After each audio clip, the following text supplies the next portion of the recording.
Namaste to all of you. Welcome back to my channel. This is Anvi Prabhu with you. So, Snow White and the Seven Dwarfs must truly be one of Disney's most disliked films. And we all remember the backlash that it faced when, the initial interviews and the comments from the actors of the movie had been released.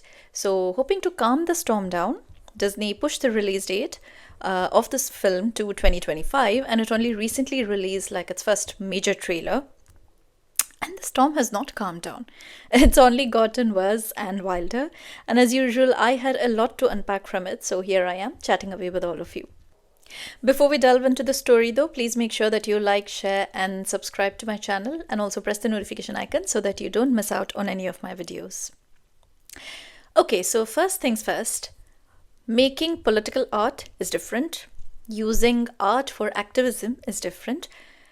But using art just to gain political brownie points when that said art piece has nothing to do with that said political point is a whole other different ballgame. And I feel like this is probably the first time, as far as I remember, that both the left and the right are showing equal dislike to this movie. For different reasons, of course. So here is Rachel's tweet. Rachel Zegler, who is playing the role of Snow White in the film, puts out this tweet. I love you all so much. Thank you for the love and for 120 million views on our trailer in just 24 hours. What a whirlwind. I am in the thick of rehearsals for Romeo plus Juliet, so I am gonna get out of here. Bye for now. And then she follows it up with, and always remember, free Palestine. Gal Gadot, who is her co-star in the movie and who plays the role of the evil queen, is Jewish. She has served in the Israel Defense Force. And honestly, it's in bad taste that just when the trailer of your film has been released, you literally pit your co-star against yourself. Political opinions are personal, and there is something called sensitivity, something called as right time, right occasion. And also it's a movie that is literally called Snow White and the Seven Dwarfs. Like, what does it have to do with Palestine and Israel conflict? And what are you trying to prove by putting that comment up? And of course, not to speak of the audience's reaction after that. The left now is really angry because Disney has cast Gal Gadot, an Israeli artist, and the film now faces like anti-Israel boycott. I really wonder what happened to spaces where you could just be yourself? What happened to spaces where you could just talk about art and movies and culture and without having to worry about which country a particular person was born into?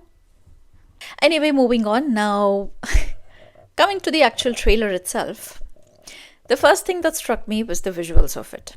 It's supposed to be live action. So what is with the heavy use of CGI here? Literally everything from the house to the forest to the animals and the characters of the Seven Dwarfs. Everything is CGI. I don't understand spending millions and millions of dollars to create this kind of a CGI effect. But then I remember the reason why the Seven Dwarfs are CGI and not actual actors. And then I remember, obviously, this is also a political point. Because if we remember, there was a huge backlash against who would play the characters of the Seven Dwarfs. And I read somewhere that apparently Disney spent like over a year in consultation so that, they do it right. They do the casting of the Seven Dwarfs right. And initially they cast like, people of different heights, different skin colors, and also both men and women as the Seven Dwarfs. And it received, obviously, huge backlash from actors who are actually suitable for the role of the Seven Dwarfs and were not cast for the fear of being offensive. Do the woke people not realize how they're literally eating themselves here? It's so you want to not offend people by casting, diverse actors for like diverse roles and get rid of like stereotypes and whatever. And then you take like 100 steps back and not cast like people who actually suit the role of dwarves by saying that would be offensive. If you understand the logic of this, please do let me know in the comments because I don't. But anyway, moving on. This is the reason why the character of the Seven Dwarfs is done in CGI. And I'm sorry to say, but this is ridiculous, very bad quality, and just not appropriate, to be honest. I feel like this is more offensive than if they had actually cast real people who suited the role. Now, coming to the crux of the conversation, for me at least, classics are called classics for a reason. They hold some semblance of truth, which is universal and which resonates across time periods, across cultures, across ages. And so it is with Snow White and the Seven Dwarfs story. For me personally, the way I read the original story, it's about finding good people in the world. No matter how hard your situation gets, there is always someone going to be on your side.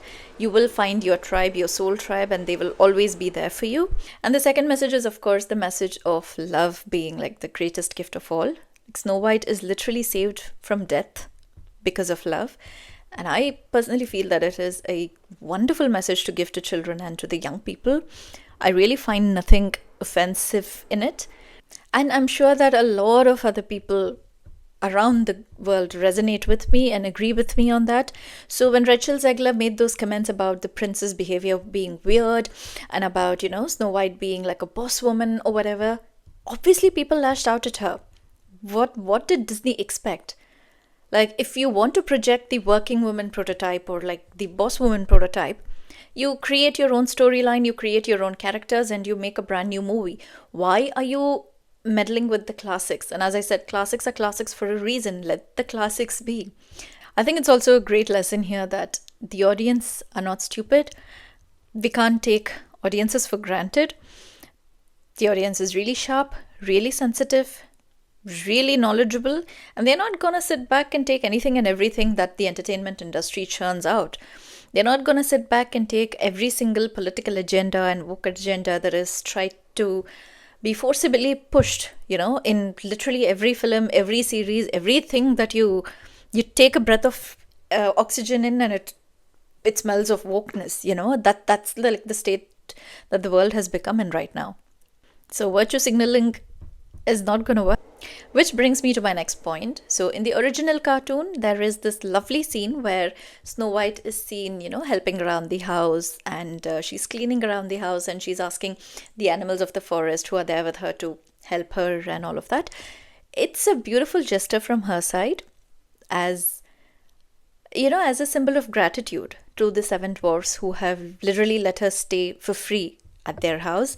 And when you look at the new version, obviously, because now we know that they're trying to push like the boss woman stereotype here, she's not doing anything. She's not even delegating the work to somebody else or to whatever. She's literally delegating the dwarf's own housework to them. Like, she's handing a broom to one, she's handing the dishes to one, and she's ordering them around saying like, you do that, you do this, you do that. If I was one of the dwarves there, I would have literally kicked her out of the house. What message is this giving to children? You can be a boss woman in your office or in your workplace or, wherever, whatever. Not in the house of people who have literally let you in, helped you, saved you at a difficult time. And it doesn't make sense. It's also giving a very wrong message about what being a leader means. Here you're basically saying that if you're a woke woman or a boss woman or a leader, it means you don't have any personal responsibility. It means you don't have to do any household chores. Those are somehow beneath you, and you don't have any sense of gratitude for people who help you, who assist you. Is that what being a boss woman is? It's a very, very wrong message to give to young children, to young women especially, to the young girls who are watching this. So having seen all of this, having unpacked all of this just in its trailer itself, I really wonder what the movie is going to be like, because I already know that visually it's not going to be anything great because of poor quality CGI, because of trying to not be offensive and then being extra offensive, because of unnecessary politicization of every aspect. And all mainly because you have meddled with a very, very beloved classic across the world. I grew up watching Snow White and I loved it. I still love it. I guess I'm probably going to watch the original version now, just to refresh my mind. I really crave creativity, intelligence in a movie. But at this point, to be honest, I will take basic common sense. And if I get that, I'll be happy. I think we've reached that state where that's like the least that you can ask for. Let me know in the comments down below what your thoughts are on the trailer and also on all the points that I have raised here. And until next time, take care.